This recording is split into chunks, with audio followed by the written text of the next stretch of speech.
रुक करेंगे रेनाला खुर्द का, जहां से रिपोर्ट कर रहे हैं हमारे नुमाइंदे सरफराज अहमद भट्टी।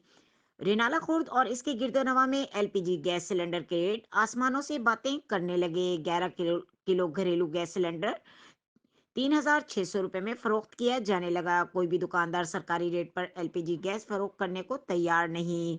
रेनाला खुर्द हुकूमत की जानिब से घरेलू गैस सिलेंडर 11,8 kg सरकारी कीमत 325 रुपए है। 1 किलो के हिसाब से 265 रुपए है, जबकि शहर भर में दुकानदार 1 किलो गैस 370 रुपए के हिसाब से फरोख्त कर रहे हैं। 3,600 के हिसाब से 11 किलो गैस सिलेंडर फरोख्त कर रहे हैं। तहसील इंतजामिया और सिविल डिफेंस एहलकार महंगे दामों एलपीजी गैस फरोख्त करने वाले माफिया के खिलाफ कोई कार्रवाई अमल में नहीं ला रहे, जिसकी वजह से शहरी महंगे दामों और ब्लैक में एलपीजी गैस खरीदने पर मजबूर। मजीद खबरों और अपडेट्स के लिए हमारे साथ रहिएगा। तब तक के लिए अपना ख्याल रखिएगा। अल्लाह हाफ़िज़।